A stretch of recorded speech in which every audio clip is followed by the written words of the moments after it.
Welcome back to another episode of Rock Boys Football. Dill, Lane Kiffin, and Ole Miss. This team just feels different than what it was in 2024. Now, 2024, that roster, that might have been a more talented roster than the roster that we see in 2025. This team feels different. I like this team's competitive character hell of a lot more than the team in 2024. This team continues to impress. They continue to win football games. And man, I got to give Lane Kiffin so much credit, right? One, disappointing loss on the road against Georgia. Then your head coach's name is just kind of getting rumored to Gainesville all week long. I think a lot of people had question marks about this Ole Miss team going on the road and playing their best football. That's what we saw. Both sides. Like one of the more complete games that we've seen all year from Lane Kiffin and Ole Miss. This was a statement win. And what I mean by statement, at least the way I look at it is, look, we knew this team was better than a lot of us expected. And I'll be the first one to put my hand up and say I was wrong about this football team way back in August. This was the game that really changed how I looked at them.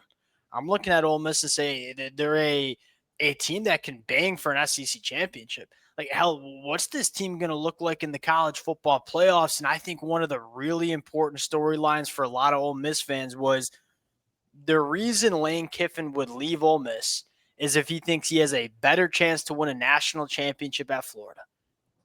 I mean, if Ole Miss continues to win, if Ole Miss goes out and competes for a national championship in this 2025 year, Lane Kiffin's clearly happy, man. He is clearly happy in the state of Mississippi. This one felt big for a lot of different reasons.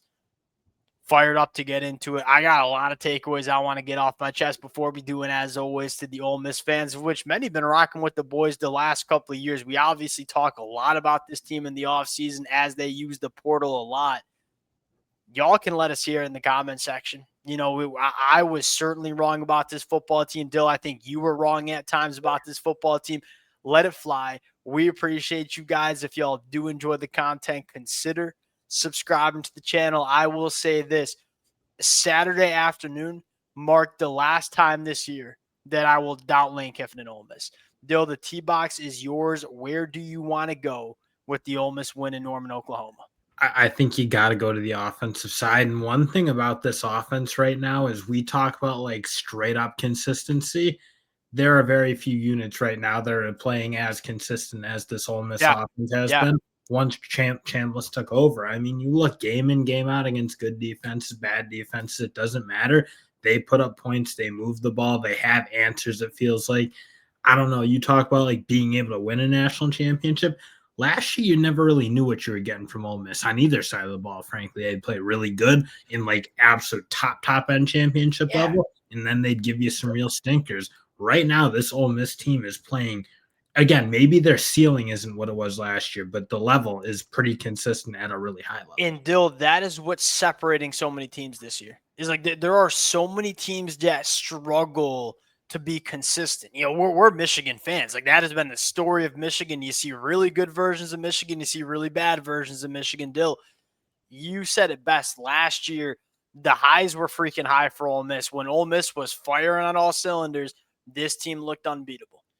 The problem was there were a lot of lows too. And in college football, the lows will cost you games. You do not see those lows very often from Ole Miss. And I'm happy you started on the offensive side of the football because everybody's going to talk about Trinidad Chambliss, and rightfully so. I got some takes on this cat too. Offensive line holding up in pass protection, unreal.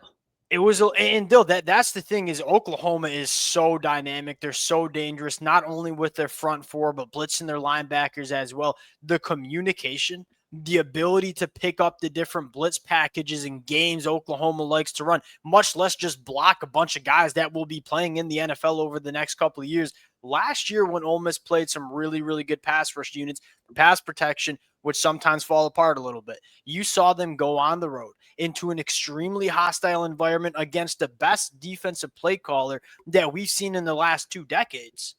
And I thought Ole Miss won that matchup. And I don't think you can argue that. That, to me, might have been the biggest storyline from this football game. It 100% was, because that's where you felt like, again, like I thought Ole Miss had the pieces on the It, outside, if you will, on the perimeter to yeah, challenge Oklahoma. yeah. Again, Oklahoma's strength right now is their front seven, and there's been very few teams who have just been able to line up and take care of that unit and allow their offense to get after that Oklahoma defense, and especially in the secondary.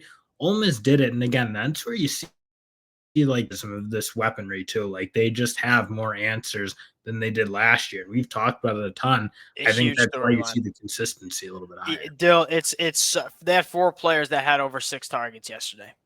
When Trey Harris was on the field last year, you just didn't get that, right? It was the Trey Harris show, and if it wasn't Trey Harris, this Ole Miss offense had problems last year. Number one, I am so happy that we are finally getting to know Daquan, right? I've been banging the table for this cat way back last year when he transferred over from Virginia Tech.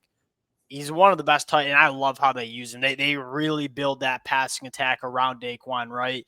But you said it best. They got so many different guys that can win their matchups, so many different guys that can attack a secondary in different ways. It is much more multiple. It's much more multi-dimensional than we saw last year. I do want to give a massive shout out to Trinidad Chambliss too. You know, like we're 6 minutes in and we haven't really talked about this cat.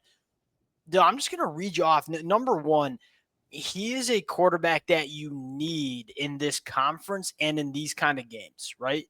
Like, go look at a guy like Garrett Nussmeier. Garrett Nussmeier is a really good quarterback when it's perfect, man. Like, when you give him a run game and you keep him clean in the pocket, Garrett Nussmeier will carve you up. The problem is when you want to win games at the highest level of this conference, guess what? It ain't going to be perfect. You need a quarterback that has a little bit of it factor to him.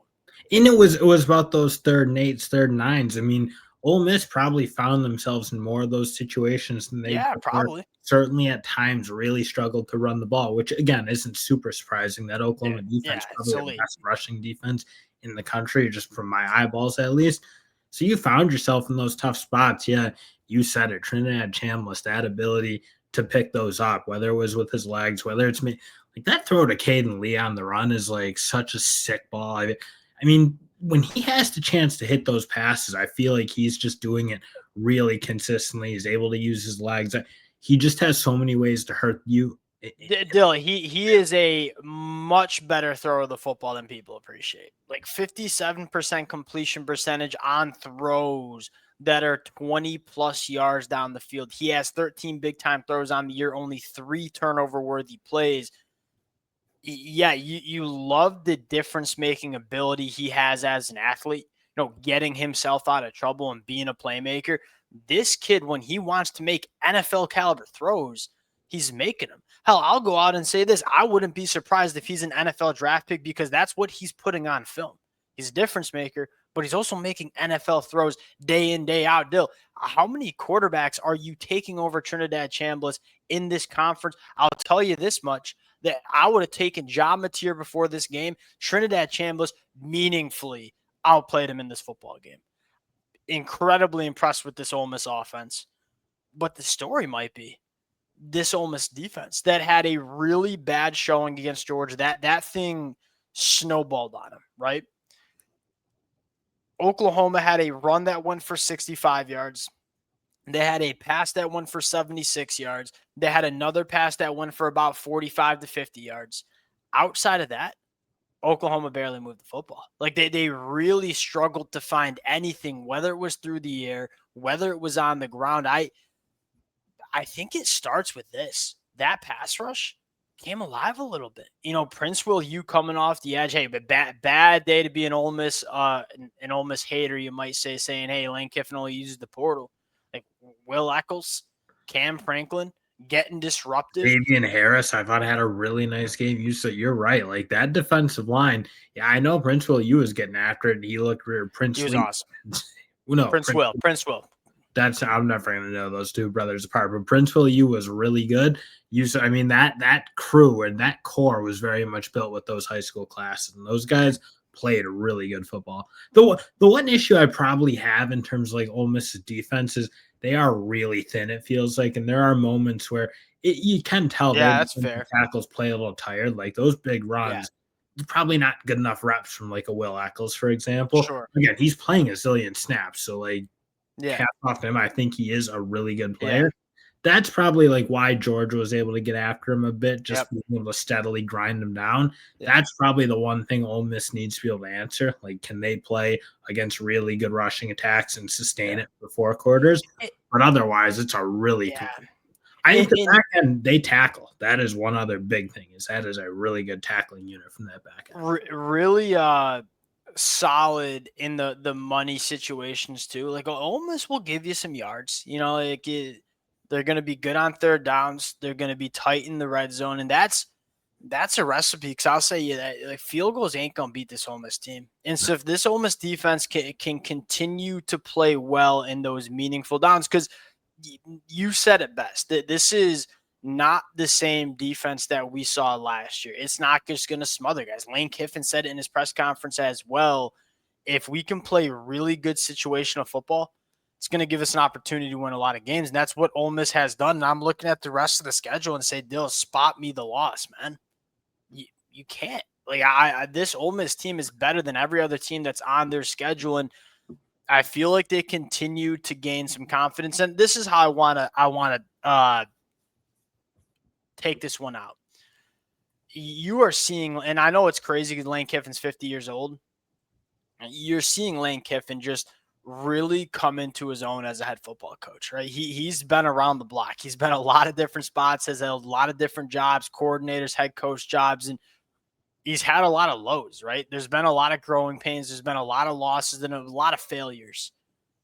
I feel like he's really figured himself out of how he wants to run a program, and he's doing it at Ole Miss. The story here is that Lane Kiffin feels like he's got what he needs to win at a really high level. He feels like he's really happy running this program. 2 years ago, Florida comes calling. I'm like, Lane Kiffin's taking this job in a heartbeat. I don't know, man. I don't know if he's taking the Florida job. We'll see, obviously, at the end of the year, but you can tell he's still very focused on winning football games for Ole Miss in 2025. We'll pause it there. Appreciate you guys rocking with it. If y'all do enjoy the content, consider subscribing to the channel, and we'll talk to y'all later. Peace.